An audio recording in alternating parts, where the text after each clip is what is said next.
Louvado seja o nome do Senhor Jesus. Vamos orar? Pai bondoso, Pai maravilhoso, muito obrigada, Senhor, por esse dia. Deus, eu te peço, perdoa os nossos pecados em nome de Jesus. Vence, Deus, nos dá um dia de vitória, um dia próspero, produtivo, proveitoso. Vai na nossa frente, Pai, nos guiando, tirando os tropeços do nosso caminho, tirando tudo que nos limita, tudo que nos impede, todo impedimento, Senhor. Vai abrindo portas onde não tem portas. Senhor, abençoa essa vida aí que está orando comigo, supra as necessidades dela, ilumina ela, Senhor. Ajuda ela a se conhecer, Pai, e a se prevenir do mal. Cuida dela, de sua casa, sua família. Ouve-se, Deus, a minha oração. Perdoa os nossos pecados. Vem com a tua graça, com a tua misericórdia. Cuida dos nossos filhos nesse tempo, Pai. Porque o Senhor Deus tem o destino nosso e dos nossos filhos em tuas mãos. Abençoa a nossa casa, em nome de Jesus que eu oro. Amém. Glória a Deus. Eu quero refletir rapidamente aqui com você lá em Êxodo 1:22 e refletir que os seus filhos têm um destino. Você tem filhos, você tem netos, você tem sobrinhos, você tem pupilos, crianças ou adolescentes que estão aí sob o seu cuidado, de acordo com a lei. Então, você precisa consagrá-los ao Senhor. Você precisa orar por eles e pedir a Deus que eles venham ter um futuro lindo. Crianças e adolescentes que estão sob a nossa responsabilidade, são para a gente cuidar, são para a gente profetizar, são para a gente abençoar a vida deles. Então, abençoe, porque os seus filhos, aqueles que estão sob a sua responsabilidade, eles têm um destino. Olha, Êxodo 1:22 vai dizer: por isso, o faraó ordenou a todo o seu povo: lancem ao Nilo todo menino recém-nascido, mas deixem viver as meninas. Aqui, Faraó, ele estava observando o crescimento do povo de Israel e ele ficou muito preocupado, porque ele pensou, se esse povo cresce demais, o povo hebreu ali, né, que era o povo ali de Israel, estavam ali no Egito, eles eram chamados de hebreus. Se os hebreus crescessem demais, eles eram escravos, então eles poderiam se armar, se juntar para fazer uma revolta contra Faraó, eles se tornariam mais fortes porque estavam em número maior.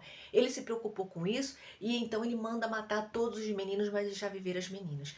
E aí as parteiras, é, uma delas era Puá, a outra não me lembro o nome agora, elas se uniram, elas tementes ao Senhor, elas começaram a observar aquilo e deixar viver os meninos e não matar os meninos. Aconteceu de um menino especial, um menino lindo, o escolhido do Senhor, chamado Moisés. A mãe dele guardou ele dentro de casa até ele completar uns 3 mesinhos.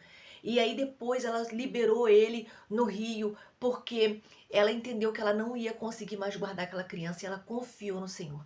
Aquela criança foi achada pela filha do rei, a princesa, e ela viu aquela criança e ela deu ali todo o suprimento para que aquela criança continuasse sendo cuidada por uma babá, que era a própria mãe de Moisés. Essa história não sei se você já conhece, mas se você não conhece, Davi se tornou o Moisés, perdão, se tornou um grande homem, um grande líder, e depois ele foi usado por Deus para libertar o povo hebreu daquela escravidão e ser guiado à terra prometida.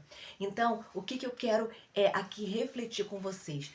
Que não importa os decretos de Faraó, os decretos do inimigo contra a vida dos nossos filhos, contra a vida dos seus filhos, contra a vida dessas crianças aí que você cuida, se você tem sido líder de criança, não importa os decretos do inimigo, o que importa é os decretos do Senhor, são as promessas do Senhor sobre a vida de crianças e adolescentes, até vizinhos seus que você pode orar, de repente crianças que você vê passando dificuldade, em situação de risco, que você pode orar, que você pode dar uma ajuda. Então, não importa os decretos de Faraó contra a vida das crianças, a termo numa escala local, regional ou nacional, não importa, nós precisamos orar para que Deus guarde, Deus livre, Deus abençoe e que Deus proteja essas crianças e que elas sejam influência positiva na geração delas, que elas venham marcar a sua geração como Moisés marcou a sua geração e marca a nossa vida até hoje.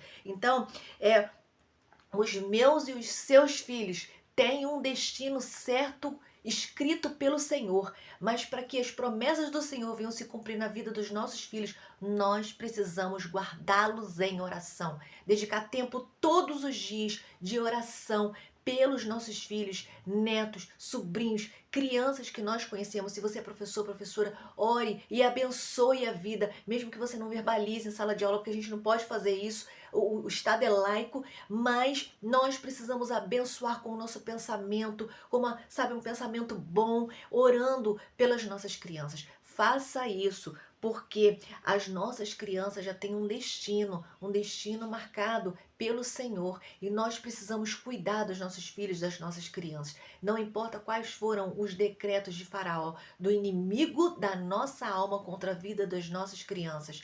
O que importa é o que Deus disse que vai fazer, e nós precisamos perseverar em oração. Persevere em oração, guarde a sua casa com oração, envolva seus filhos em oração.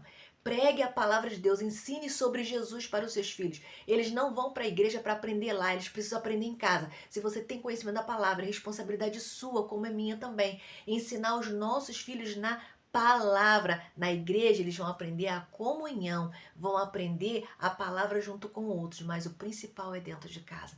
Guarda essa palavra com você, não deixa ninguém roubar do teu coração essa palavra, compartilha. Amém? Fica você aí na paz do Senhor Jesus. Um grande abraço.